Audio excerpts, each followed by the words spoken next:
Good evening and welcome to The Point. Today we're going to discuss the number of mega projects carried out by the government in all fields.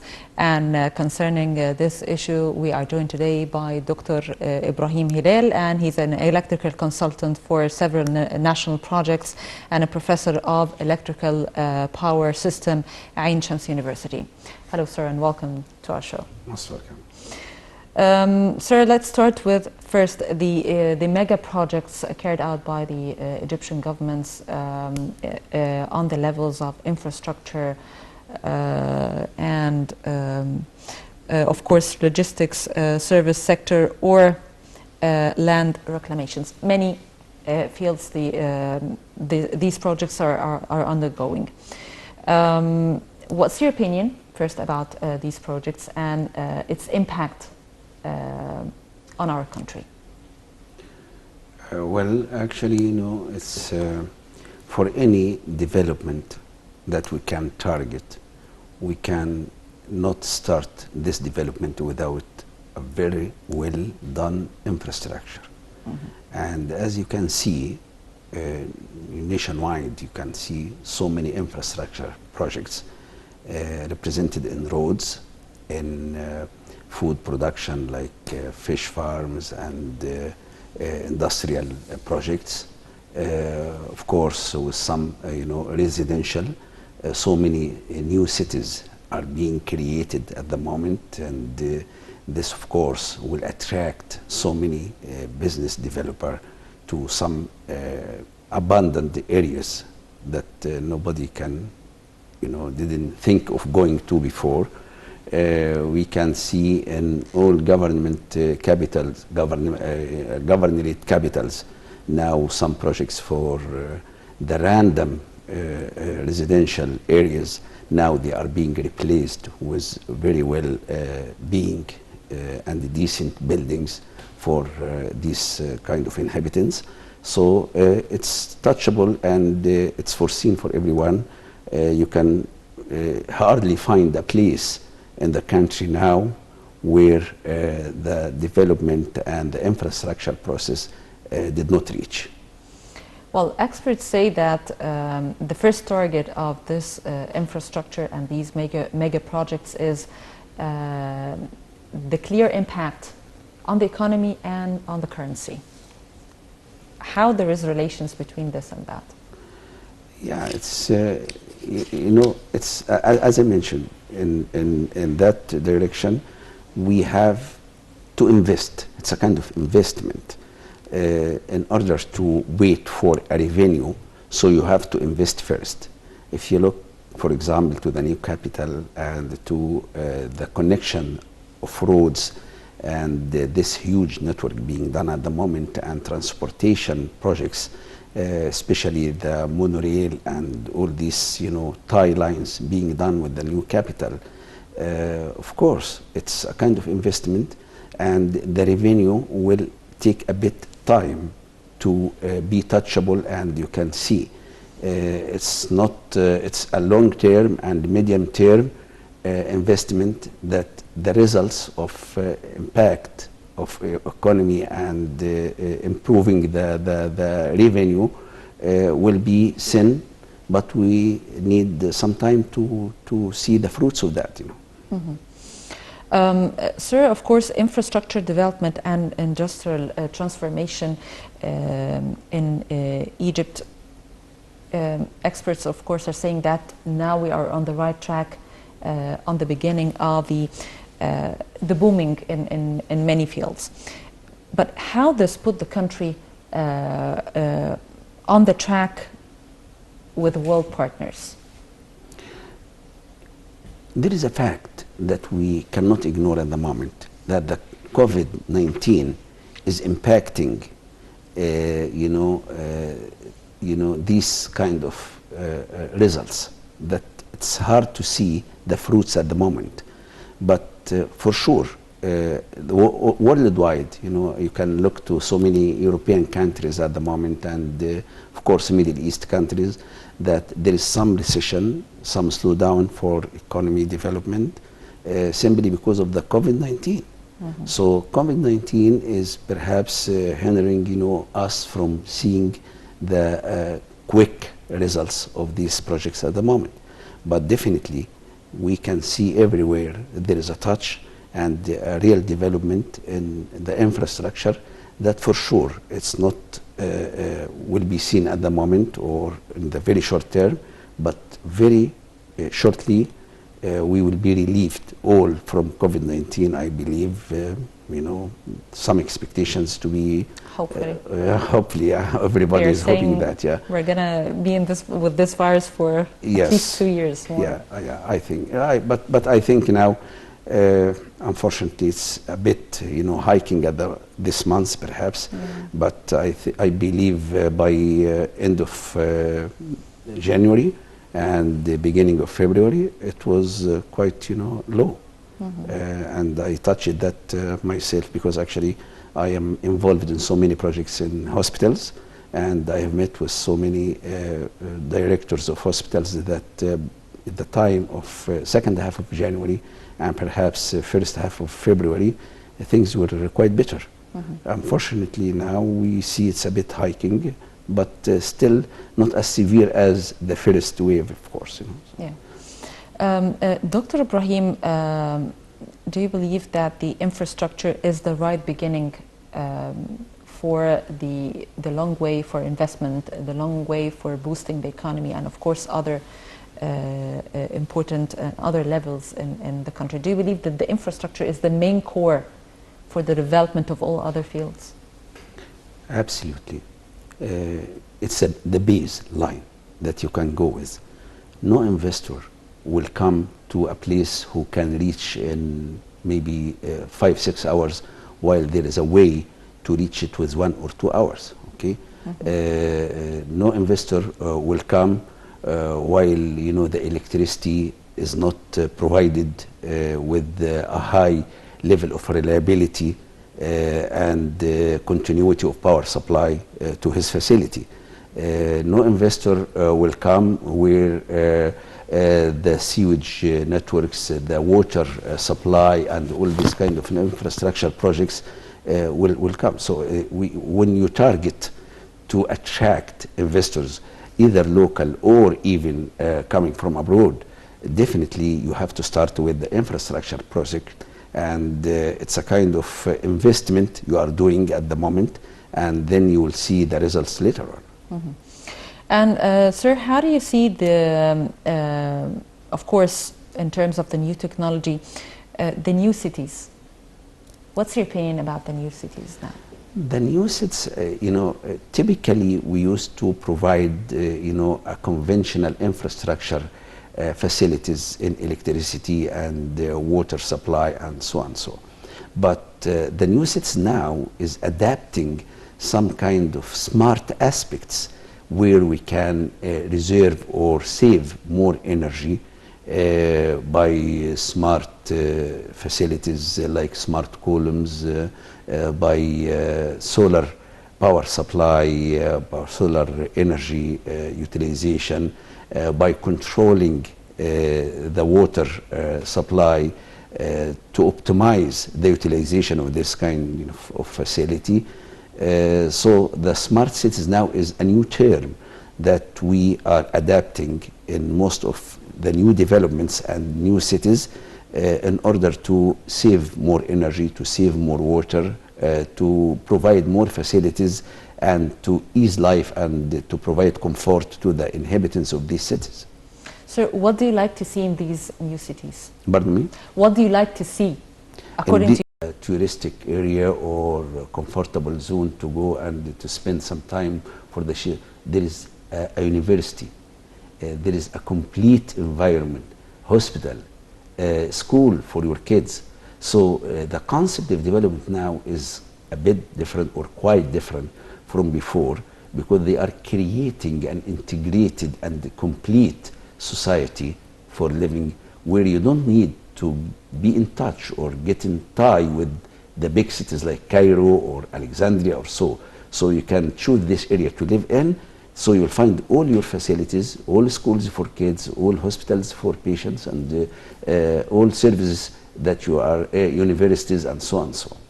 But sir, what are the main obstacles in these cities?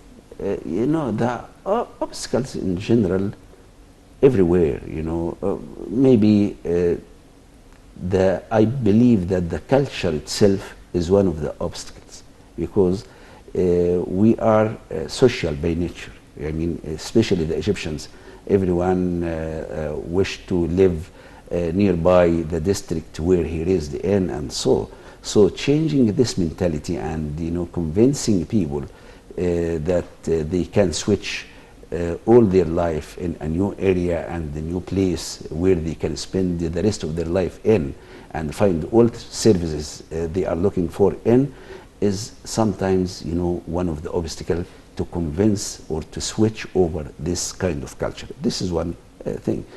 Second thing, of course, you know, completing the infrastructure takes years.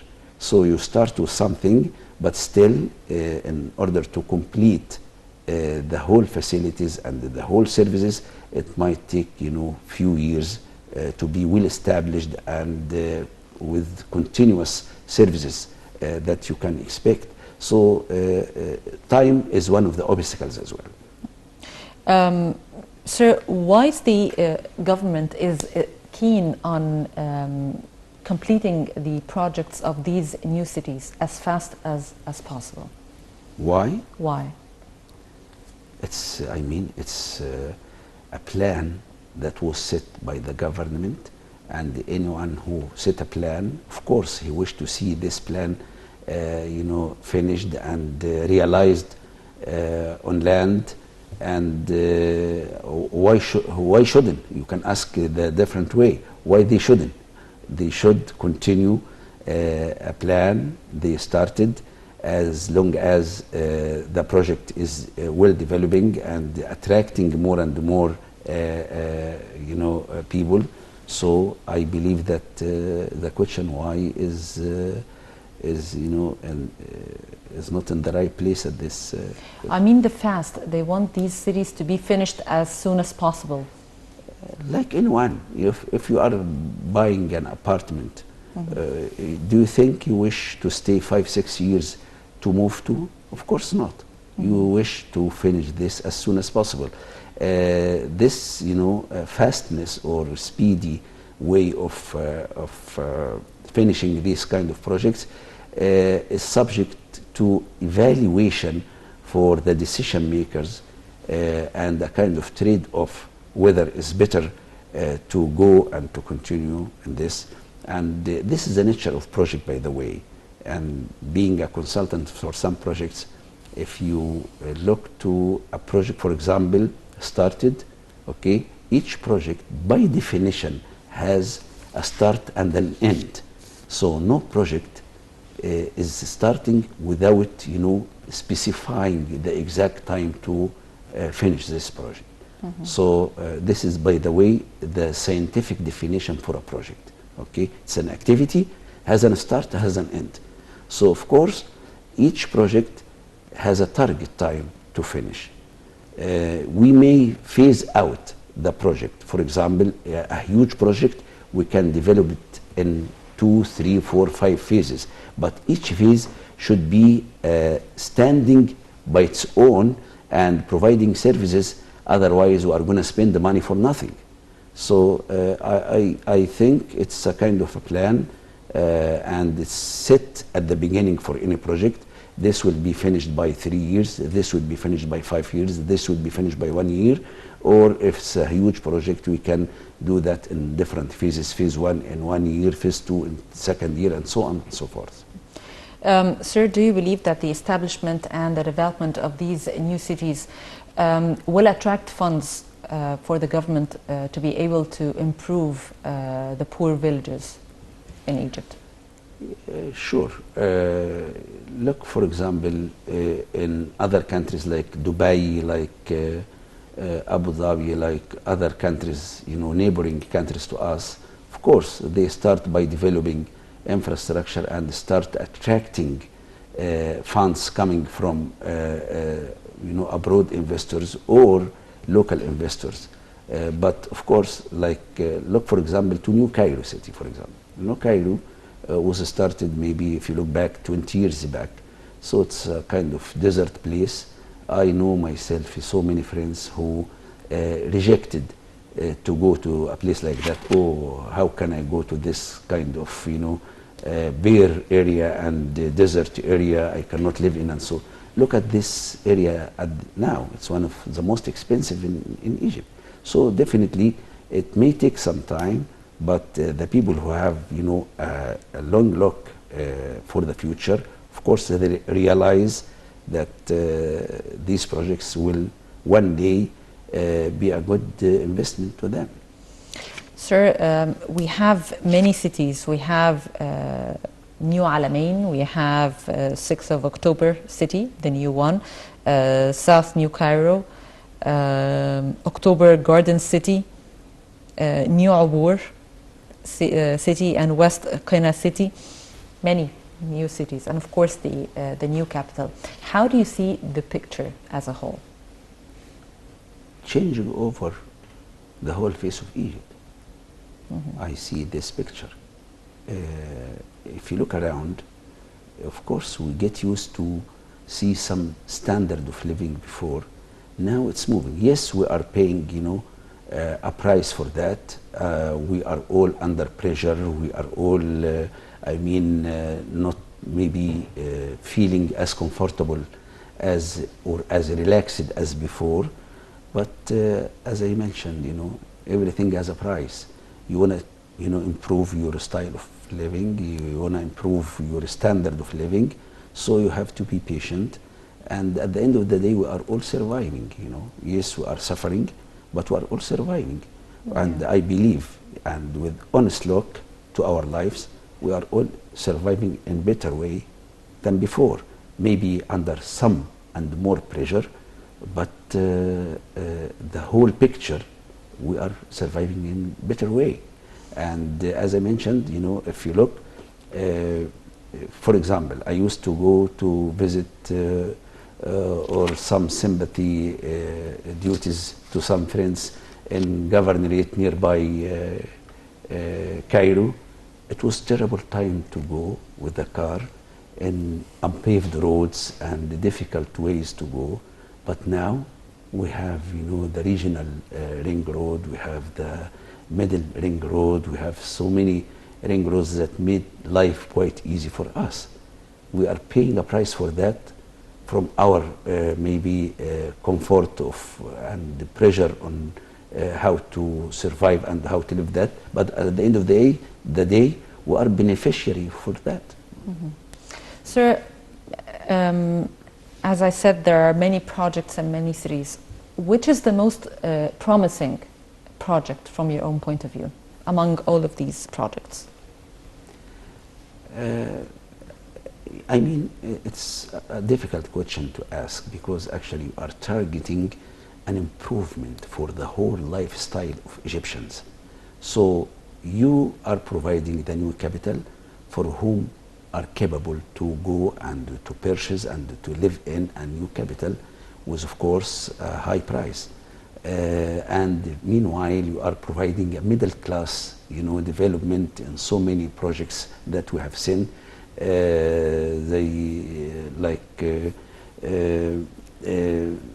The social, residential areas in everywhere.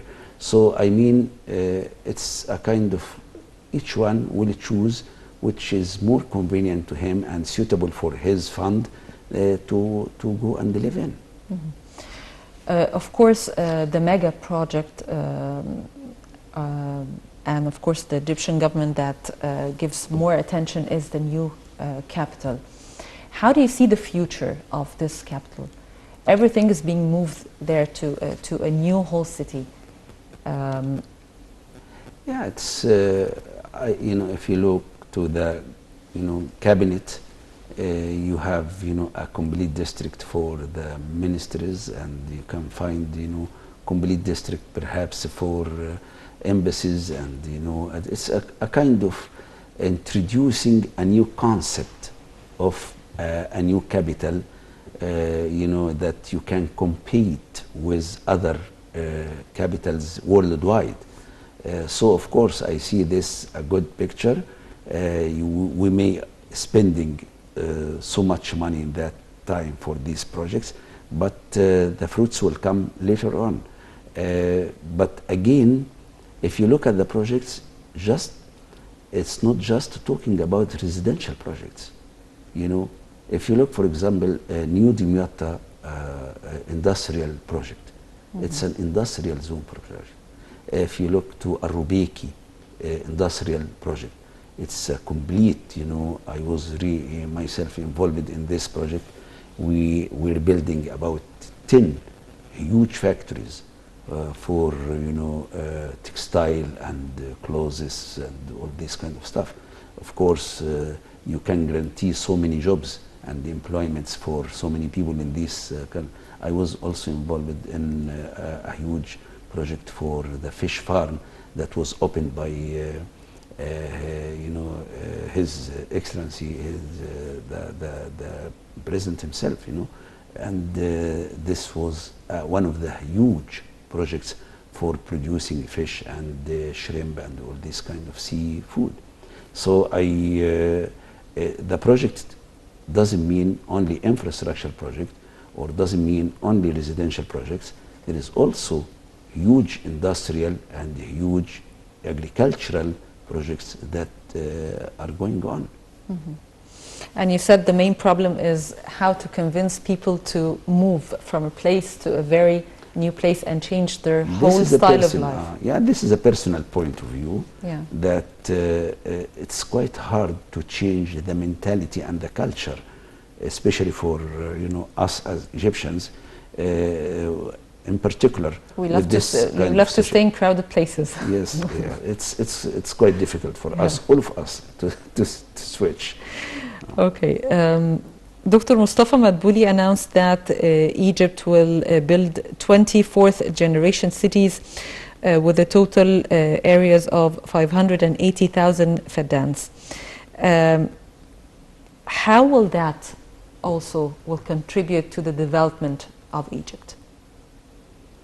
Again, I'm not talking on behalf of the government. I'm talking as an electrical consultant involved in some projects.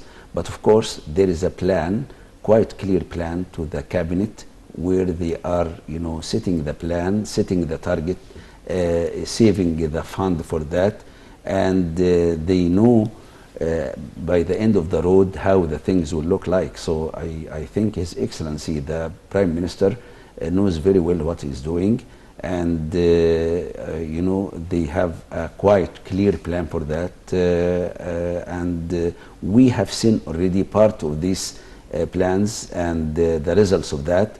If you look to the subway, for example, in Cairo city, it was a few years back, just a project like that, a plan like that. And now we have seen that this subway reached to so many places that we never thought of before. Mm-hmm. So it's a plan that's set by a government. They know very well what they are doing, and they know very well how to save fund for that. And they see down the road the results of that. Mm-hmm. Sir, of course, the technology is playing a very important role in these cities. How far there is advanced technology in the new cities? How far? There is advanced technology in the new cities. There is the top technology implemented in these kind of cities. Mm-hmm. I can confirm that, being involved in some of these projects. Okay. Like what, sir? Tell us about some of these technologies. Look, the technology starts by the communication facilities, the controlling and saving energy facilities, and as I referred in the beginning of this interview, that you look for in the new capital, for example, there are so many data centers where everything is being controlled and monitored, internet connection, surveillance, cameras, all these kind of, as I mentioned, smart poles, where what we call fiber to home connection. So each facility or each apartment has a fiber connection to be connected very fast with the internet and using new technologies. So I think what's being done in the new capital is application of the top level of technology that we can see either regionally around us or even in some of the advanced countries like European countries and so. So we are implementing the top level of technology in that. Okay, sir, the government has put a national urban development strategic plan that seeks to increase populated areas, minimize overcrowding, of course, in cities and all governorates, and deal with the steady growth in population. What is your comment on that? Look, unfortunately in Egypt, it's hard to see the results of your development, of your spending, before of the huge population everywhere. So there are so many efforts being carried out, but yet you cannot feel in some places the results of that because of the huge population. If you look, for example, to a university, so you can find a university built on maybe 50 or 150 acres, but yet when you go to the university, you saw many thousands and hundreds of thousands of students. Okay, yeah. Of course, this ruin the whole picture of the development. So shifting the people and evacuation and spreading horizontally with the population that we have will make us feel with the results and the comfort that we can say. If you look to the villages, for example, why the villages are used to be very privileged before, simply because of the small population in the village compared to the land they are living on. So of course the congested population ruins everything that you can do. So moving horizontally and shifting the people horizontally, spreading over the area of Egypt that we used to live not more than on 5% of the whole land that we have in Egypt. So will be of course having very good results, and we can see with that a real comfort and real development in our life. So I believe that the main challenge now is convincing the people to move from these areas to totally new areas. The people will move where they can find employment and jobs. Okay, yeah. So you can save the effort to convince people to move once you offer so many jobs, so many good facilities, and I mean source of their life. This is a point. So once you can provide job opportunities for the people anywhere and everywhere, so of course the people will for sure move. Okay, sir, how about introducing these ideas to the African countries and exposing our plans and their implementation in progress to the whole world and the economic partners? Do you believe in this part?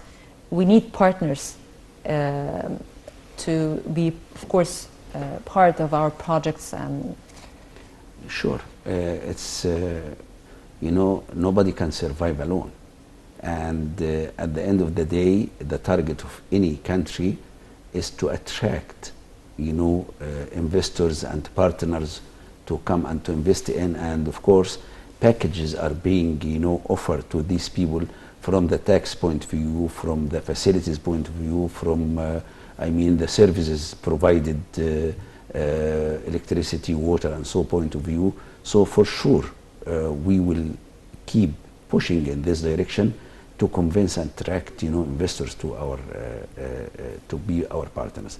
But perhaps you refer to the African Yeah. countries as a kind of expansion for our relations and so. You know, Africa, of course, and this is historic. We are part of Africa. We are, we have to to pay more attention to this direction. It's our, strategic depth, and even the culture and the nature of the African people is quite close to us. We may be with brown, skin, but we are all, the same race almost, with the African people. And it's not difficult for us to live in African countries. I used to be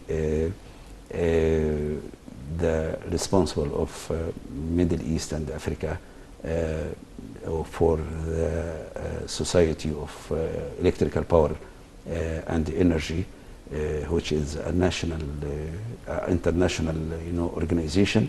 And I had so many visits in, Cape Town, South Africa, in Abuja, Nigeria, and other, countries in Africa. Really, when I go to these countries, I feel that I'm talking to people like us, with the same culture, with the same feelings, with the same, destiny. So we have to pay more and more attention to that. How about the role of the private sector at this level? Do you believe that the government is in need for the help of the private sector for the projects? Sure. One hand cannot clap. We have to have both hands. The government or the public sector and the private sector. And we can see, for example, is in the new capital, yes, there are some governmental areas and governmental zones, governmental facilities, but yet there are also lots and lots of private sector who were involved in development of residential and commercial areas. And if you look, for example, and this is one of the points that is adapted by the government at the moment, that they are offering developers, big developers and big investors, maybe millions of square meters for development. Some of them are industrial, some of them are residential, some of them are commercial, and of course they are all run and developed by the private sector. And this is a fact, if you go to the areas in nearby Al-Ashir min Ramadan, Al-Sukhna, and the 6th of October, and so you can find so many developers who took over land to carry out the infrastructure for that, and to still to sell this in retail to some of the beneficiaries, small businesses and developments, with a pre-agreed prices between the government and these developers, in order not to leave the customer for random prices with that. So of course the private sector is a mandate to be there, and lots of steps are being taken already in this direction from the government, as I can see as an observer. But some are criticizing the role of the private sector. They say that it must be totally, the government should only play in this field and does not need the help of the private sector. And the other part says, no, the private sector is important now because the government cannot do the job alone. So which is the right opinion? No, we are in unusual circumstances. Don't forget that now, we are more than a year now, or almost a year and a quarter, we are suffering from COVID, that you cannot, conclude a consolidated, decision in that, or approach for that. But theoretically, okay, of course, it's a mandate to have the private sector. The government usually, or the public sector, is responsible for the infrastructure, and the private sector is responsible for the development and the employment, increasing the employment number and job offers for the people. So no, as I mentioned, no hand can clap alone. You have to have both hands to clap, private and government sector. Sir, finally, of course, the new cities are one of the main important factors to help the economy. What are the other factors or other investments help to boost the economy? As I mentioned to your good self, it's not just new cities. Actually, there is a huge development in both industrial, agricultural arena. So, and I just pointed out to few of the projects, not for anything, but because I was really involved in such projects. Okay, yeah. But of course, there are maybe hundreds of that where I was not involved in. So, and other colleagues were involved in that.